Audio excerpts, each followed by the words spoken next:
Oke guys, kembali lagi bersama admin masih dalam serial cerita Release Dead Witch. Bagaimana kabar kalian? Semoga dalam keadaan sehat dan bahagia. Sekarang nih, kita masuk ke episode 50. Bagi siapa saja yang baru mampir, bisa maraton dulu dari episode pertama biar paham ceritanya. Langsung saja nggak pakai lama, enjoy the story. Malam ini di kota Valencia, front timur yang dipimpin Iron X sudah siap menghajar kota ini. Walaupun siap perang habis-habisan, tapi itu bukanlah poinnya. Karena saat peperangan meletus, akan ada banyak warga sipil dan bakal jadi korban. Inti dari ekspedisi ini adalah menundukkan bangsawan yang memberontak setelah raja sebelumnya dikudeta. Sementara itu di dalam kediaman bangsawan di kota ini, mereka sudah bersiap menghadapi pasukan Roland. Sebelum baku hantam, mereka menyatakan sumpah di depan lukisan raja sebelumnya dan dicatat oleh si tukang dokumenter ya. Kalau mereka akan menghentikan pasukan Roland Wimbledon bagaimanapun caranya. Mereka berharap perjuangannya ini akan dikenang selama-lamanya oleh penduduk kota Valencia. Pagi harinya, kedua kubu sudah bersiap di masing-masing posisi. Pasukan kota Valencia sudah bersiaga di atas tembok pertahanan dan tembak. Mereka sudah menggunakan meriam untuk mempertahankan kota Valencia. Tembakan meriam beruntun menghadapi pasukan Roland. Sedangkan di pihak pasukan Roland terlihat tidak membawa peralatan rumit semacam meriam besar atau sejenisnya. Tapi justru ini yang membuat pihak musuh bingung. Ternyata itu adalah mortar. Ya, mortar, sebuah artileri mungil yang bisa dibawa perorangan.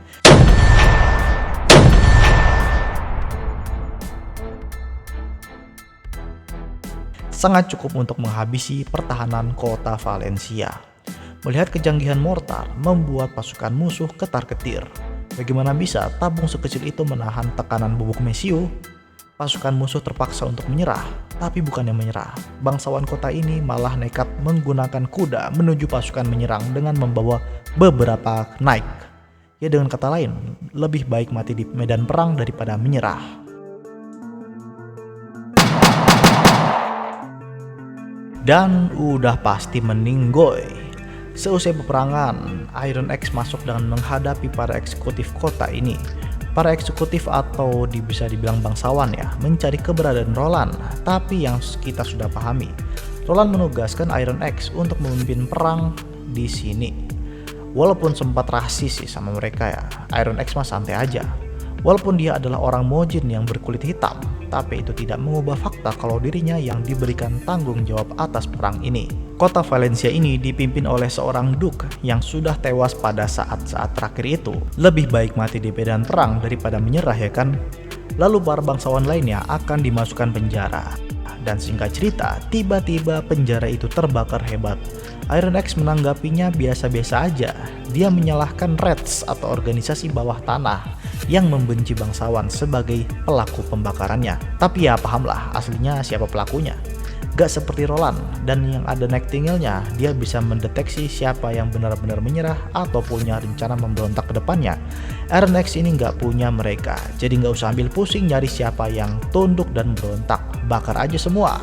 Ini adalah salah satu alasan Iron X yang ditugasin untuk menyapu bangsawan di front timur. Tegas dan gak kasihan. Dulu, kota ini adalah salah satu kota terkaya di kerajaan Grey Castle. Kota ini memiliki julukan City of Golden Harvest, yang berarti pertanian di sini sangat maju dan menghasilkan panen yang berlimpah. Populasinya pun mencapai sekitar 220.000 jiwa, dan pastinya banyak orang yang melakukan bisnis di sini. Tapi tahun ini tersisa hanya sekitar 60.000 jiwa. Itu disebabkan adanya peperangan sepanjang waktu. Agar kota ini aman dalam menghadapi peperangan, selain menebalkan dinding dan memasang banyak jebakan, parit pun banyak yang digali dan menyebabkan tata letak kota ini yang kacau. Banyak ladang dan jalan dikorbankan. Maka dari itu, kota ini mengalami kemunduran yang signifikan akibat dikorbankannya ladang dan jalan-jalan itu. Sementara itu, seorang petugas dokumentasi kota yang tadi ada itu, ini sangat tidak menyangka kalau kedatangan pasukan Roland bukannya nambah mendatangkan kekacauan, tapi malah mengayomi masyarakat. Banyak warga yang kelaparan dan dikasih makan gratis. Dia benar-benar gak menyesal ketika bangsawan kota ini digulingkan. Mending yang ini dah, rakyat lebih sejahtera. Kembali ke Roland, dia menerima banyak surat dari front timur. Isinya adalah laporan mengenai perkembangan di sana. Iron X sudah selesai membereskan kota Valencia dan Roland terkejut dengan taktik Iron X yang membakar sebagian kota, menyebabkan para keluarga bangsawan kocar-kacir kabur dari wilayahnya tanpa memperdulikannya lagi. Mungkin sebulan lagi wilayah lainnya akan berada di bawah kendali ya. Lalu sekarang ke target berikutnya, kota Silver, dipimpin oleh Earl William. Di sini mereka tidak mendapatkan perlawanan, mayoritas bangsawan menurut kemauan Roland. Mereka malah lebih tertarik dengan mesin tambang yang pernah diekspor dari Neverwinter sebelumnya. Bingung kan, sistem mekaniknya gimana? Nah, mumpung penemunya ada di sini, langsung aja lah tanyain, nggak pakai lama. Ya, bangsawan di daerah ini sepertinya lebih banyak yang pedagang kelihatannya. Setelah itu Roland mencari tahu mengenai keluarga Gillen dan ternyata keluarga itu sudah berubah nama menjadi keluarga Suomi sejak 2 tahun yang lalu. Dan ternyata Nightingale ini asalnya dari keluarga Gillen. Nama sebelumnya Nightingale adalah Veronica Gillen, seorang putri bangsawan di kota Silver. Perubahan nama keluarga ini dicurigai Nightingale ada yang gak beres nih. Maka dari itu Roland memerintahkannya untuk menyelidikinya. Sekalian napak tilas ya kan, udah bertahun-tahun gak pulang kampung. Singkat cerita, Nightingale sudah berada di depan kastil keluarga Suomi yang dulunya ini adalah rumahnya. Terlihat berbeda dibandingkan dulu, sekarang lebih mewah dan besar. Terlihat ada bagi-bagi makanan gratis dan yang membagikan adalah adiknya sendiri namanya Hyde Gillen. Niatnya mau pergi dari situ, ternyata ada yang aneh. Dia melihat batu anti penyihir yang dipakai penjaga, tapi adiknya ini nggak pakai sama sekali. Ada yang aneh nih.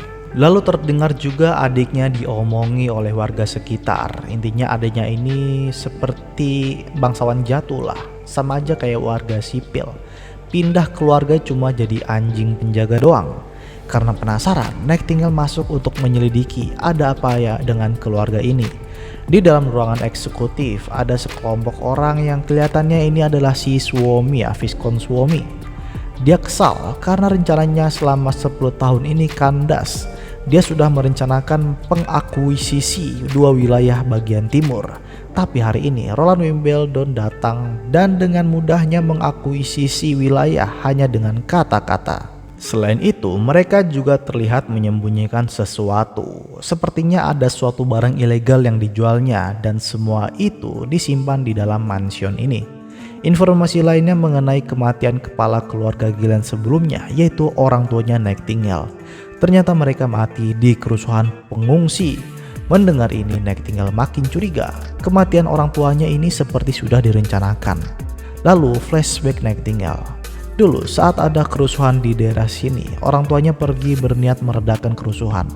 Tapi setelah ditungguin sampai malam masih belum aja pulang. Dan akhirnya disampaikan kalau orang tuanya meninggal. Semakin tercium bau busuk di mansion ini, Nightingale berniat menginvestigasinya sendiri. Dimulai dari menginterogasi adiknya. Tengah malam, memaksa adiknya, Hyde bangun dan langsung ditodong pisau di lehernya. Adiknya juga kaget kenapa tiba-tiba ada kakaknya di sini. Informasi yang didapatkan dari interogasi adiknya yaitu Hyde ini hanya sebagai muka untuk keluarga Viscount Suomi dan barang ilegal yang dijualnya itu adalah Dreamwater. Bagi yang belum tahu nih, anggap aja Dreamwater ini semacam narkoboy lah, kurang lebih gitu. Ketika Nightingale mau cabut, Hyde meminta pertolongannya. Dia paham bahwa suatu hari nanti si Viscount Suomi pasti akan menghabisinya.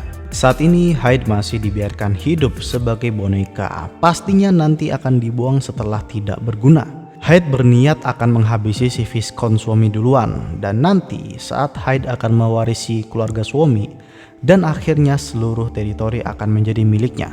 Sebelum menjawab, dulu Nightingale pernah dikhianati oleh adiknya karena dia adalah penyihir.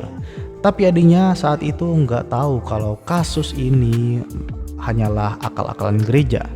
Tapi setelah bertahun-tahun berlalu, Nightingale tidak sendiri, sekarang dia sudah punya tempat kembali ke sisi Roland. Tanpa menjawab apapun, Nightingale pergi meninggalkannya dan mencari barang bukti penjualan Dreamwater oleh Viscount Suomi.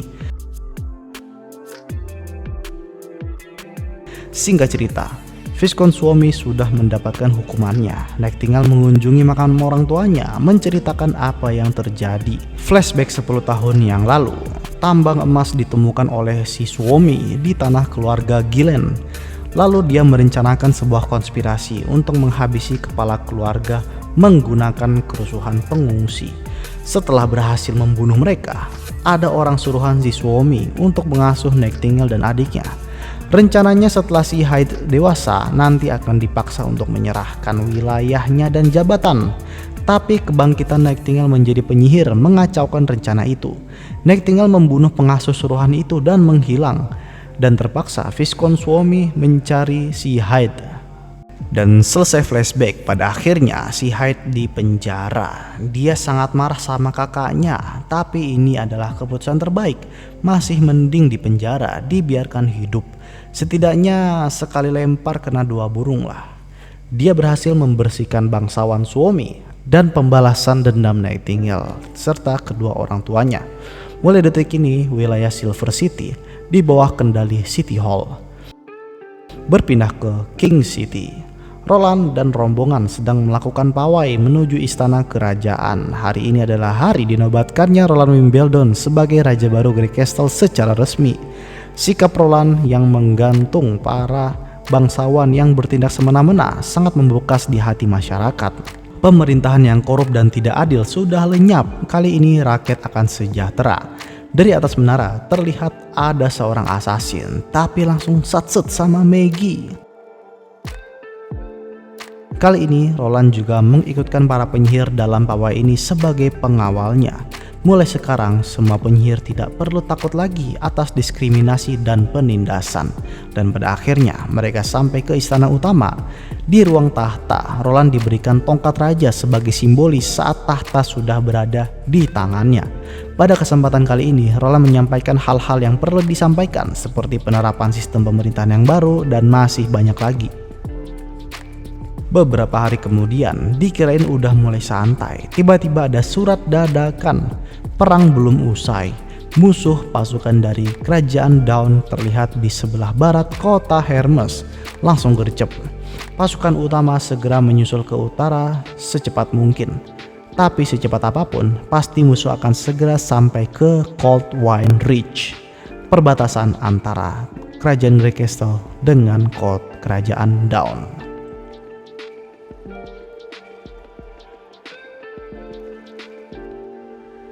Berpindah ke medan perang, terlihat kekejaman tentara kerajaan Dawn yang menghanguskan perumahan dan membantai penduduk sipil. Banyak rakyat yang kabur dari situ, dan salah satu dari mereka sedang diinterogasi oleh beberapa orang dari Grey Castle.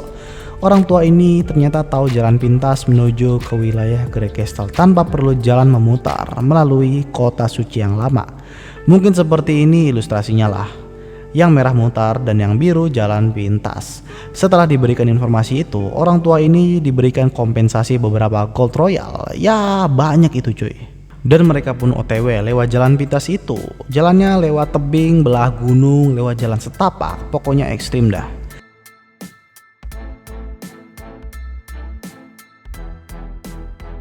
Singkat cerita, udah sampai di wilayah Cold Wine Ridge. Sudah terlihat bantuan yang siap mengguncang medan perang. Ada beberapa penyihir dan putri Duke Utara, si Edith juga hadir di sana. Edith sebagai utusan Roland menyampaikan rencananya. Operasi kali ini dinamakan Operation Bomber. Dan pastinya juga sekalian bawa banyak bom. Dan keesokan harinya, setelah semua sudah siap, ada 3 orang yang ditugaskan untuk menyerang balik.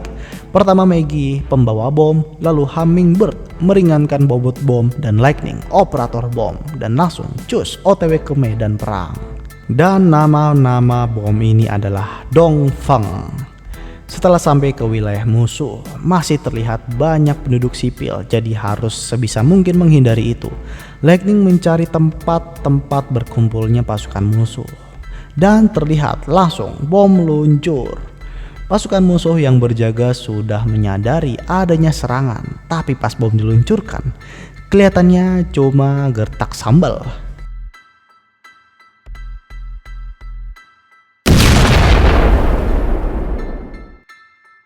Semuanya terkencing-kencing. Apakah ini hukuman dewa? Gak cuma sekali, bom diluncurkan sampai habis.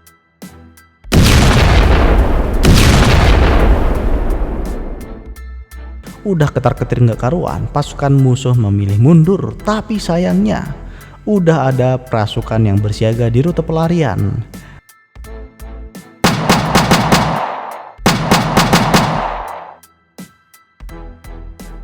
Akhirnya serangan musuh berhasil dinetralisir dengan sangat mudah. Akan tetapi Apen Moya, Raja Dawn, belum berhasil ditemukan. Salah satu prajurit sempat melihat ada Apen Moya, tapi karena situasinya lagi kacau, jadi nggak bisa dikejar dan akhirnya lolos dari pemantauan. Setelah pasukan Dawn dihabisi dari kota suci Hermes, selanjutnya mengirimkan 2 orang, yaitu Agatha dan Isabella. Sudah setahun semenjak dia meninggalkan kota suci, akhirnya Isabella kembali lagi ke sini. Edith menyampaikan situasinya, ada sekelompok anak yatim yang terorganisir mempertahankan gereja. Hal ini diserahkan kepada Agatha dan Isabella. Singkat cerita, mereka menuju ke gereja itu dan menemui para anak yatim. Anak-anak ini terlihat kurus kering, kurang gizi ya kan. Tapi melihat Agatha dan Isabella nongol dari bawah tanah, tiba-tiba mereka awalnya kaget dan siap menyerang. Akan tetapi tak lama mereka menyadari si Isabella ini siapa. Mereka sudah pasti kenal sosok Isabella, orang yang selalu di samping Zero. Anak-anak yatim ini langsung berlutut dan meminta Isabella menyelamatkan mereka.